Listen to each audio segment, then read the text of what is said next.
violence is sometimes. Violence is the answer sometimes, right? Yeah. All right, don't hit the thing. Oh, we're going to draw straight into it. Oh! Yeah, hang on. We're going to go up here and turn around. Yep, just keep turning. Turn deep. Let's turn like we're trying to get turned around there. There you go. So that's what we're doing, right? Yeah. We're learning, we're piddling, and we're doing it together, right? Yeah. Would you rather be with me doing this, or would you rather be out flipping a golf cart over like we're about to do right now? Aubrey can't drive. I know how to drive, but people know you don't. That's what we do. And we do it together. Yeah. Is that fun? Yeah. I think so. Children. So y'all welcome to come with us.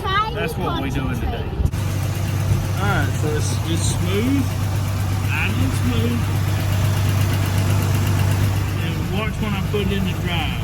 It'll idle smooth for just a little bit and then it'll just go rough.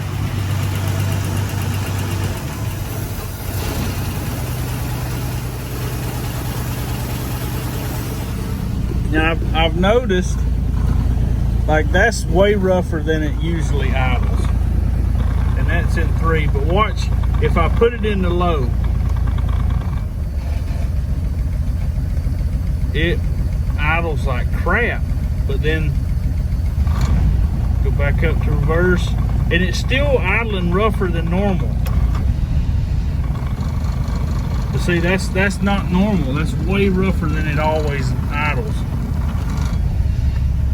Go back to neutral. Idle's fine. Just get a little frustrated sometimes and overwhelmed, so I find the best thing that I can do is just occupy my mind. And this time it's just tying up a couple loose ends like these screws and the little clips that go behind there. Get that squared away and on to the next issue. We're just pondering the meaning of life. Worrying about what we sunk a whole buttload of money into.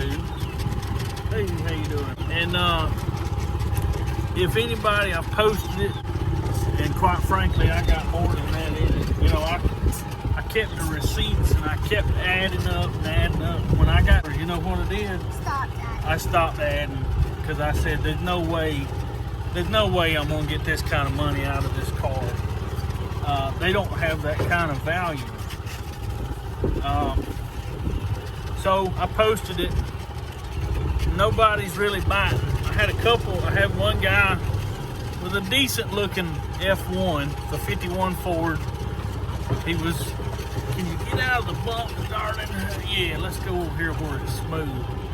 Yeah, that's better. So he was looking at doing some kind of a trade. Kind of tickled my fancy, had me interested. He was offering some cash to boot. So as of right now, I'm waiting to hear back from him. There may be a trade in the works, there may not be. If we can't work something out, I'm gonna give it till tomorrow morning. And if nobody's interested in this thing, I'm on like the song says, point all of my guns at once and explode into space. What song is that? Oh, you ain't never heard that song? We'll have to play that one. So, Seafoam, I got a valve, and I believe it's my exhaust valve. I don't think it's my intake valve, because if my intake valve was sticking open, right, then when combustion occurred in the chamber, I should get some kind of a pop back out of the carburetor. Well, that ain't happening, right? Does that make sense? Logical. Luckily, these engines have a breather on your fill neck and a breather on your valve side, on the side of the motor. And so what I'm seeing is, when I first crank the engine up, it runs and idles perfectly smooth. Well, then once the engine warms up and has ran for a little while, I start hearing the occasional pull, maybe like the exhaust valve is staying open, because I'm getting combustion with no compression. So you hear that open pata, remember hearing that? So if that's the case, I've read some stuff on Seafoam, and frankly, I'm tired of spending money on this thing. You know what? I spent $40 on 2 gaskets, and if she gives up the ghost, then she gives up the ghost. Because I got a feeling if I were to spend, hey, how y'all doing? There's your cousins. Hey, bye. If I spend a whole bunch of money on the engine, you know what I think? Because the way this thing has done me, remember when I was telling you about abusive relationships? Just because you spent 9 days in an abusive relationship and you had one good day, it doesn't mean that one good day was better than the 9 that you just endured. It simply means you got a break and now it seems like it's better. You ever been really, really hungry and ate something that you normally don't like, but because you were so hungry it tasted delicious? That's what happens in an abusive relationship. If you spend 9 days in misery and then you have one good day, that one good day is going to be 1,000 times better than you would think it would be. When in reality, if you were in a good relationship, it would be normal, right? So that's where I'm at. I'm in an abusive relationship with a Hudson Hornet. And so I'm gonna douse it with some Seafoam. I'm gonna douse it with some Seafoam. And if that heifer holds on, then she holds on. And if she sends bolts, nuts, and washers into the wild blue yander, then guess what? She's gone. She's gone, and I don't have to deal with that abusive relationship anymore. Yeah, hold that up for the camera. Some Seafoam right there. Yeah, and then right here it says add the crankcase. Yeah, read them instructions for me. Seafoam helps keep your engine running clean by removing harmful oil residue and deposits that can restrict oil flow and engine lubrication directions. Add 1 ounce for each quart of oil in the crankcase. To stabilize fuel, Seafoam works to stabilize stored fuel up to 2 years. Directions: add 1 ounce per gallon of fuel. Does it say how long we should run it after we add it to the oil crankcase? No. No. The brakes at the same time upon it.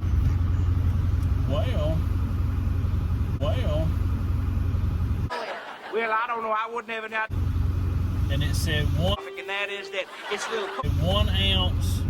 Therefore, they'd like to get rid of that fuel and Ounce for every quart of oil. Is that what it? go crazy and do wild things at its home.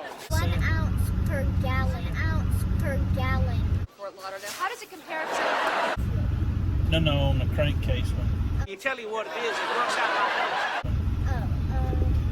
1 ounce, yeah, quart. 1 ounce for every quart. So how many ounces would I put into a 6-quart system? That would be 6 ounces. 6 ounces. How many ounces is that can? Should say down here on the bottom. That's 6. Here. Yeah, all the way at the bottom. FLO. Okay, 16 ounces. So in reality, it wasn't 6 quarts. This thing takes 7 quarts. 7 quarts of oil. So we need 7 ounces of this stuff, right? Yes. So we need just under, so half of this, what's half of 16? Half of 16 is 8. 8. So we need just under half of this can. Let's see how much is actually in this can. Probably 4. How far up the can it is. pretty full. I would say about that much. Would do it. Yeah, that's what we're gonna do, about that much. It says not to get on the paint, but this old cruddy paint that I've used, I don't know if you can get soap on it without it coming off. I don't recommend doing this. It just goes against my better judgment. But I'll be honest with you, desperate times, desperate measures.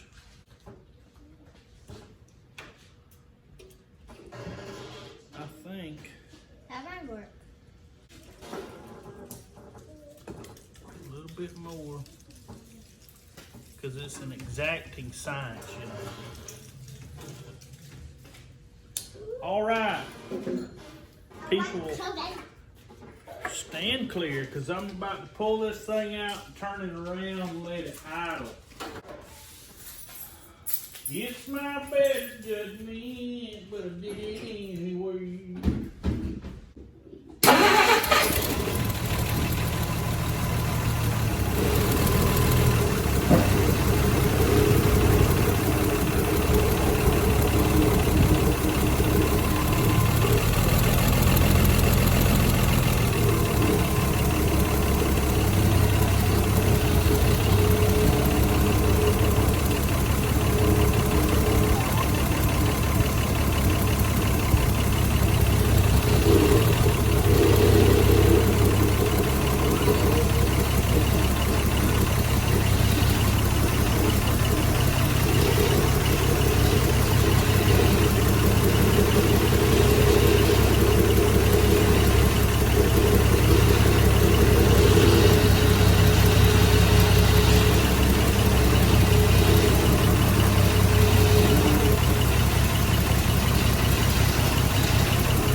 Yeah, there it goes. It said pa-poo, pa-poo, pa-poo, pa-poo. It was running and idling perfect that first little bit, doing a stupid stutter. So I'm just gonna let it sit there and idle. Please remember, when this thing is running, don't stand directly in front of it or behind it. Okay? Okay? Okay. We're just gonna let it sit here and idle for a while.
You know why?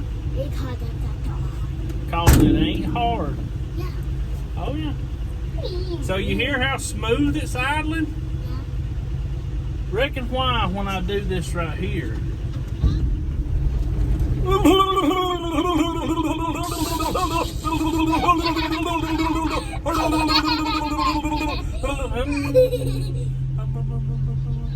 I'm a happy engine. I sound just fine. Why don't you put me in drive and let's cruise around for a little while? All right, that sounds good. Let's do that. I'm not happy. Oh, I almost got happy. Oh, but I'm not happy. Reckon. Why do you reckon it's doing that? Because You don't know? But I keep bashing my head on this old wall and it's starting to hurt, you know? And it's the craziest thing. I've spent a lot of money and yet this car ain't worth nothing. If it was, somebody would buy it for what I'm offering to sell it for, you know? It's the craziest thing I ever saw. Hi, how you doing? It's good to see you. Yeah, absolutely. You just climb right on in there.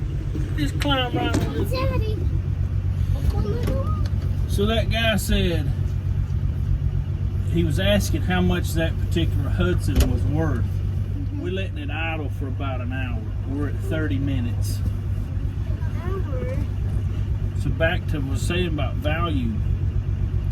There was a guy asking how much that car that he was looking at, what it was worth. And I told him that people value these cars illogically. Fascinating. In other words, you can buy this car like I did and sink all kind of money into it, and it'll never be what you have in it.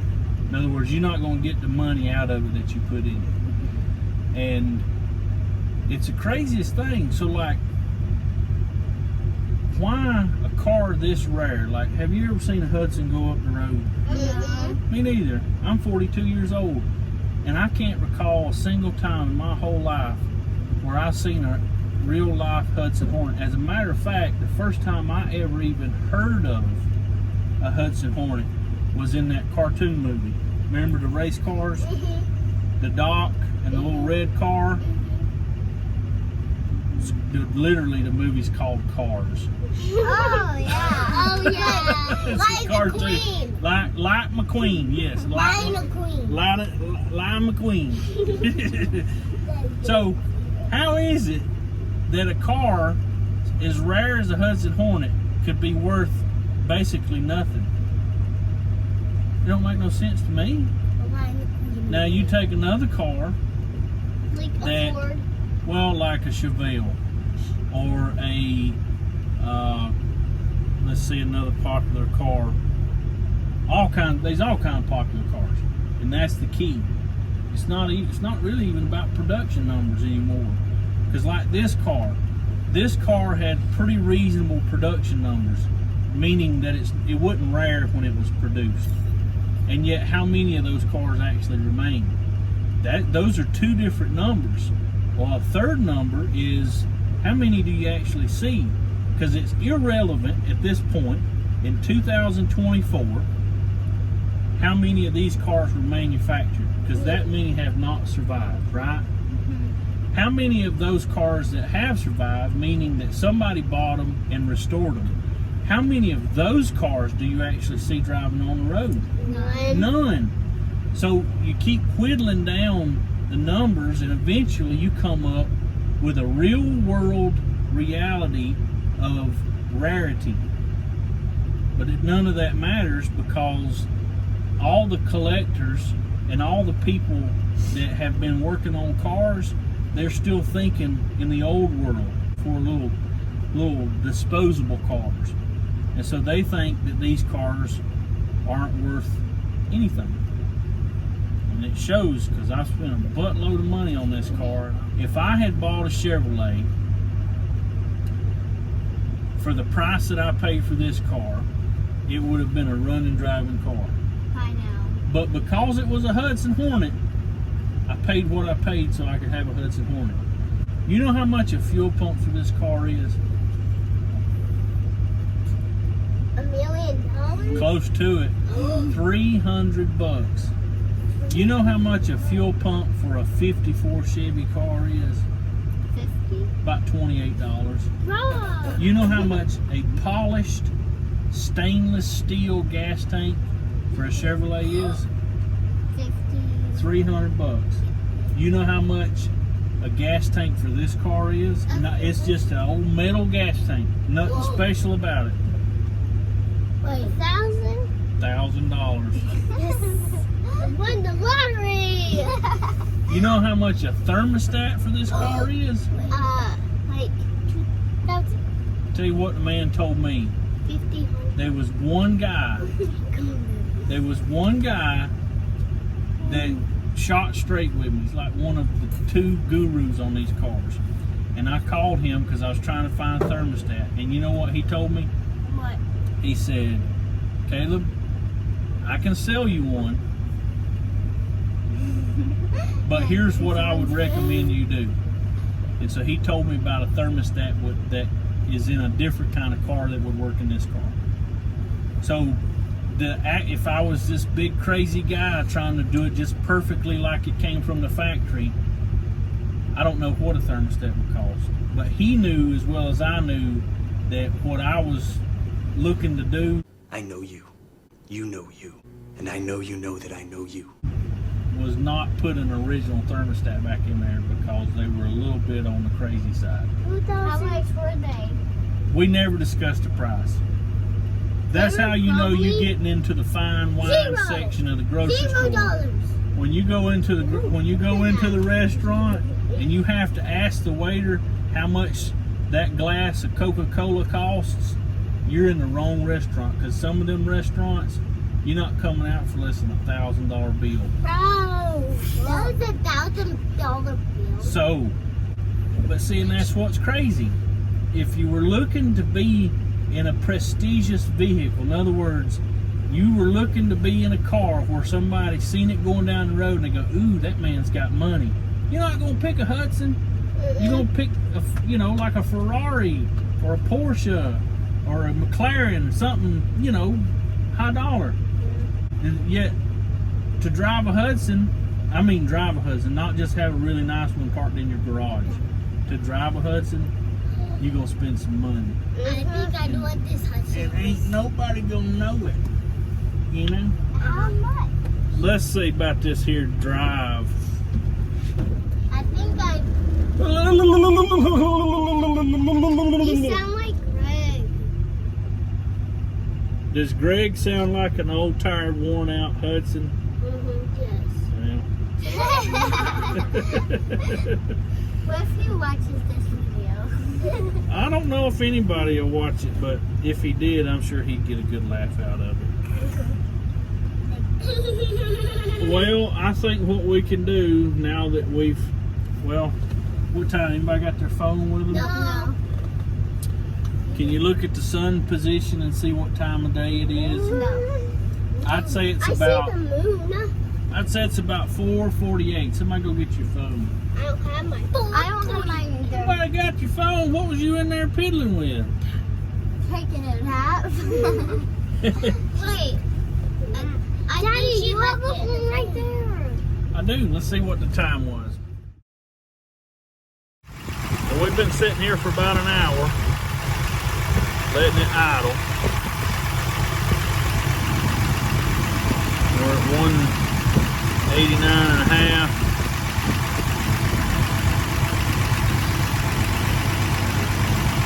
$178.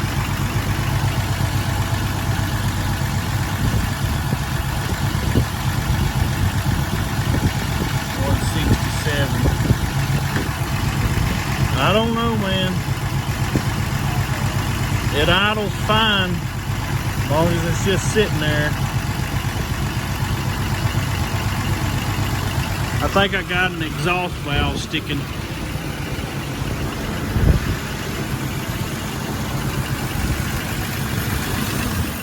Yeah, we're gonna go around the block in it.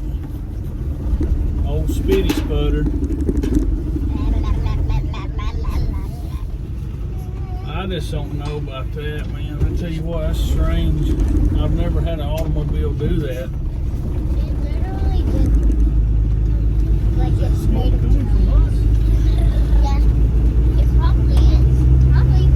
It is, Daddy. Might be. That's a lot of smoke. Everybody buckle. Yeah. Very good. Either.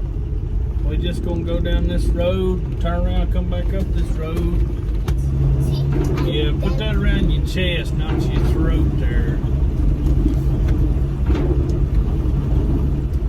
Daddy, should we do a song? Yeah, do a song, man.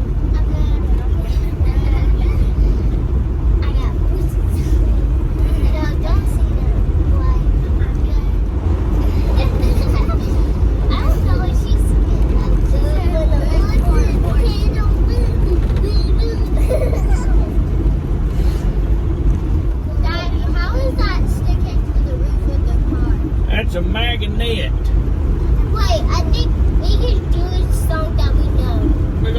horse turds in the road there. Ew! Wait, we should do a song that says ew. No, there's no song. Ooh, that smell. Can you smell that smell? This is a Brother Mate's old house. No, it's not. Daddy, is that Brother Mate's old house? That's my understanding. He owns two places. He owns Minnesota. So do a song that says, I'm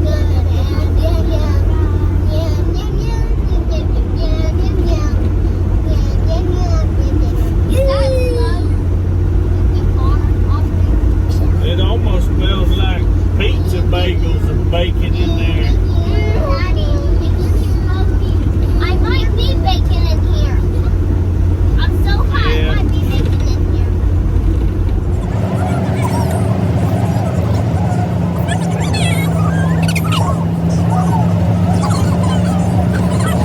Yes, that's a long crankcase pressure right there.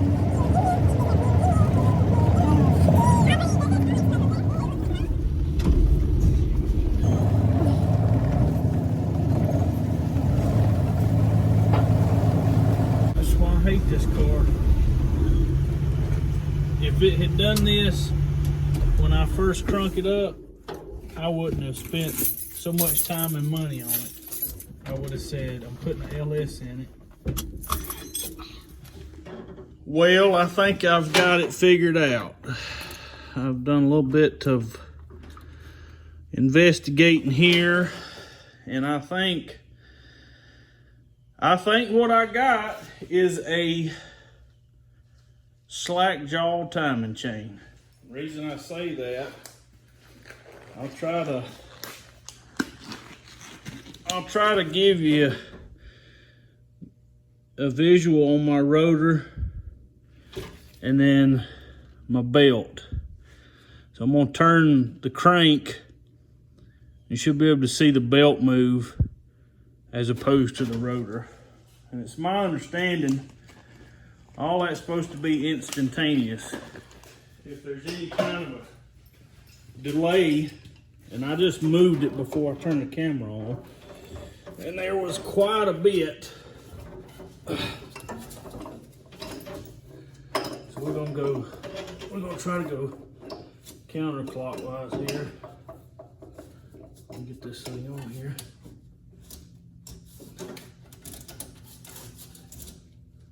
Alright, so it started moving there. Now I'll try to get it to go the other way. It's the belt and the distributor.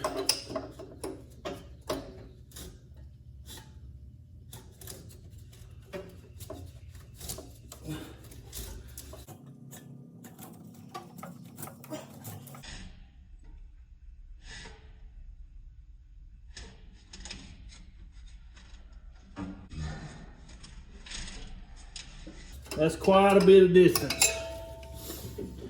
Quite a bit of distance. Well, that's the deal.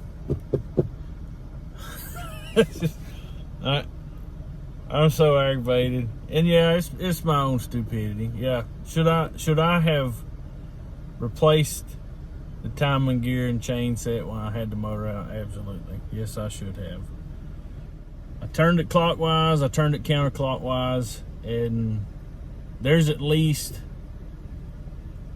and I don't know if this is normal, so maybe if somebody actually makes it this far in the video, they can tell me if it's normal or not. I don't personally think that it is, but I was thinking, I don't think I got a valve. It sounded more like a timing issue.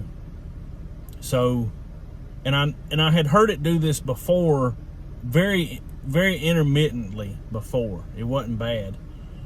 And so I thought maybe there was something going on with the vacuum advance, you know, like the line was collapsing or something, or maybe there was some rust in that metal part. So I replaced all that, and then where the little fitting goes into the actual vacuum advance port, it was kind of loose, and I thought, well, it may be losing vacuum there. So at any rate, I thought I had figured it out, and then it become a persistent thing. So I started looking into it, and I thought, well, maybe my valve's sticking open. No, I don't think that's it, because if that was the case, it'd be doing it whether it was idling or not. And again, maybe y'all can shed some light on it as to whether or not there should be that much of a gap between the crank turning and the distributor rotating. I felt the distributor and the rotor, all of that feels tight. I mean, it's clanky, you know, like metal is, but it don't feel any different than any other engine that I've turned the distributor on. So that's where I'm at with it. I think it needs a timing chain. I haven't messed with any kind of adjustment on the distributor. I thought, well, maybe I could advance it just a little bit, or I could retard it just a little bit and see if that affected it once it was warmed up, because it only does it once you're in drive or reverse. But see, and that was the other confusing thing. When I first got the car running, and again, the thing had been setting for probably 30 or 40 years, and all that stuff needs to get lubricated, run, and everything, and you'll have these temperamental odd issues that are there during that, I guess you'd call it a new break-in cycle, because that's really what you're doing, is it's breaking in after sitting for, or maybe waking up. Maybe that's the better word, waking up. Yeah. So waking up after a 30-year nap, you're going to stretch a little bit, and that's kind of what I thought it was. It was just, you know, waking up, stretching. And now it's become a persistent thing. So maybe somebody can give me some kind of input if you made it this far in the video, which I doubt too many folks have. But at any rate, is that normal? Should there be that much backlash? Yeah, I don't think it's a valve issue. I don't think it's an adjustment issue either. I think it's a timing issue. And I may still yet try to advance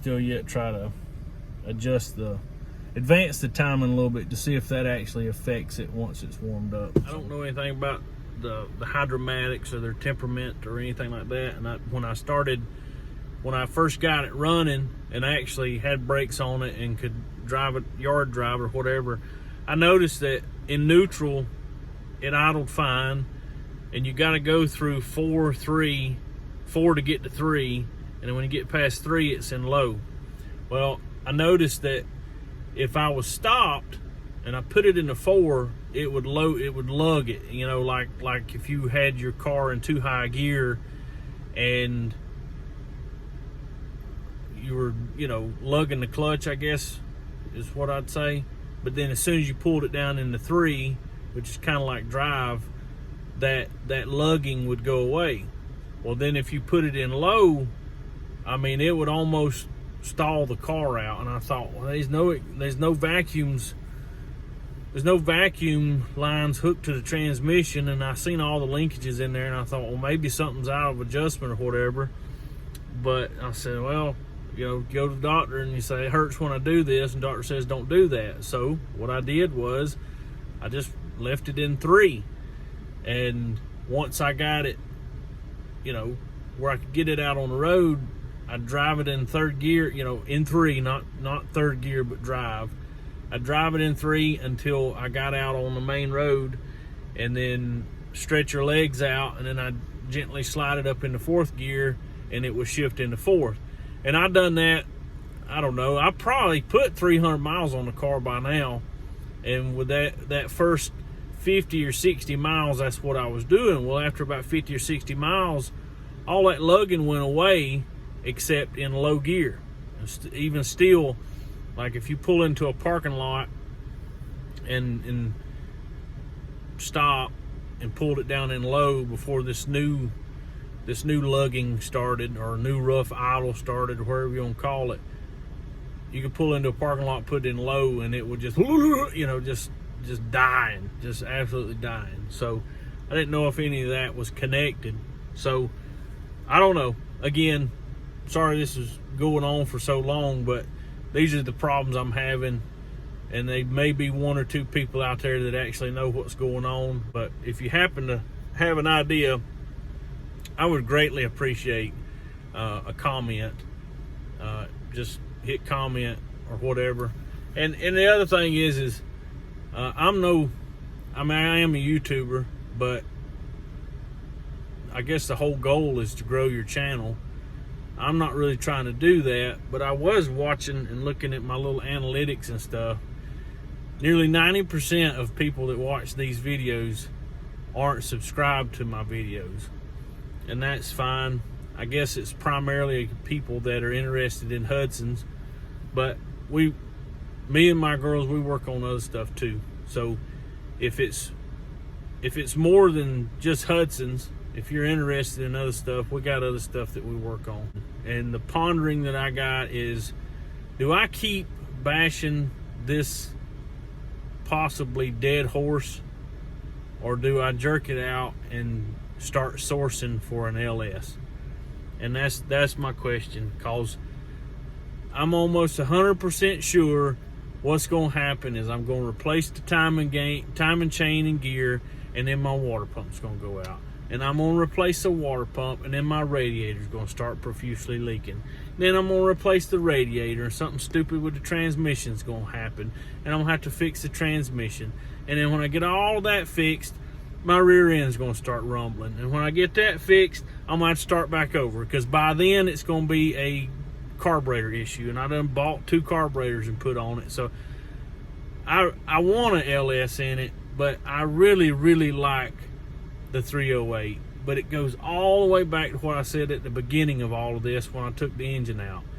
If it hadn't started that particular problem, which at the time it was the rear main seal leaking, if it hadn't have started that, I go nowhere in a hurry when I'm driving this thing, and I'm happy running 50 miles. The thing loves 50 mile an hour, and I'm happy driving 50.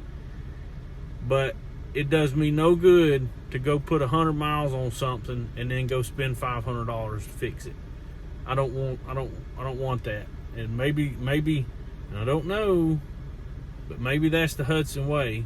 But I don't know, so don't think I'm trying to talk bad about Hudson's. I'm just saying that ain't the life. That ain't the life I want to live.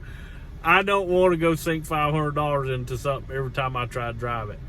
And it ain't that way with old car. Not all of them. I've had old stuff and drove them to Florida. Drove them to, 2,000 mile trips. There's our new rocker panels. We got the hood on, didn't we? Yes, we did. Yes, we did. There it is. Got the inner fender back on. Got the vacuum canister back on. I mean, by no means is this going to pass inspection on Pebble Beach. Yes. You know what I mean? Yes. But it will close. I got to pull that little handle. Well, we'll just leave it open for now. Whoa! Ain't that pretty under there?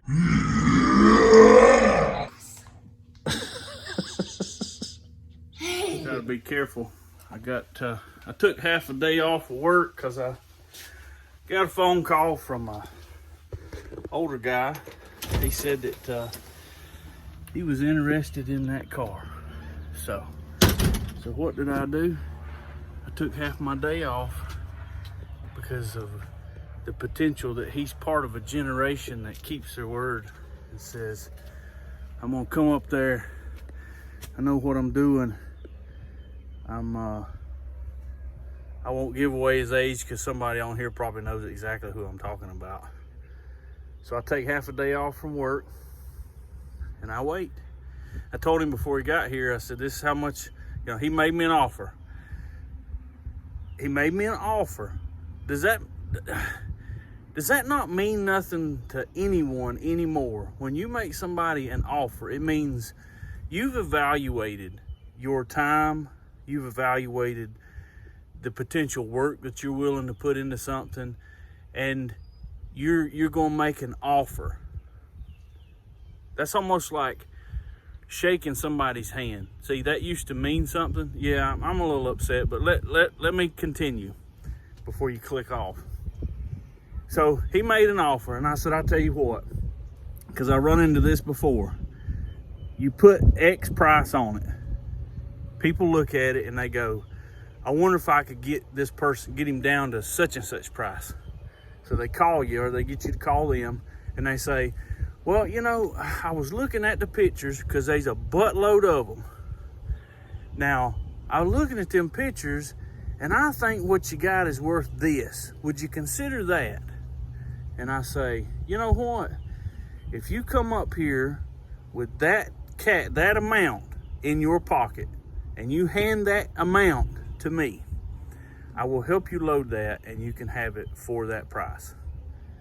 But I'm telling you now, if you get here and you talk to your wife and your wife's mad at you, or you've run it through your head and it's going to cost, you know, $13 in gas for you to come up here, so you got to try to haggle with me to get me down, you know, half price, or you just got nervous, whatever your deal is, and you get up here, and I apologize for being so aggravated. I probably should have waited until I had a chance to finish my drink, calm down a little bit, but I'm standing here looking at where something had happened. I'll get to that too. And again, sorry, squirrel. And so you come up after I took half a day off from work, lost that money, on the pretense that you give me your word, because you're part of a generation that I was led to believe that it meant something. And you come up here and you literally walk in the shop and you go, oh, I can't do nothing with that. Did you not look at the pictures? I got 31 videos on this thing. Did you not watch any of that? I mean, I'm not trying to run a business here. I'm a hobbyist, and I have a job.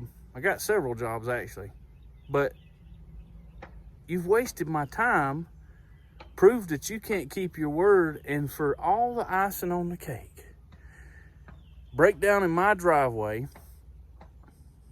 and maybe I am tooting my own whistle. Don't mean to, but I stand out here in my work clothes, mind you, of which I only have one set, and try and help you fix what you got going on. Only for you to leave after we get things squared away on your rig, and you drive up and back into my fence while I'm closing my shop, and you back and run over the stinking fence across the street, which is mine, tear it out, tear it out of the freaking ground with dirt strolled up the road, no less, and just keep on trucking. Just keep right on trucking. Don't come back and say, hey man, I'm sorry, or nothing. Just keep on going. Good Christian man. Good Christian man. And there ain't no way you didn't know you hit that fence. I heard the rattle. I thought something fell off your truck. That's why I came out and seen you driving up the road as you kept on going. So don't tell me you didn't know you hit it. So, at any rate, thank y'all for watching. Y'all say a prayer for us. And if you got any constructive or insightful comments, will you please throw them down there in the comment section? I would greatly appreciate it. Y'all have a good one. Thank you.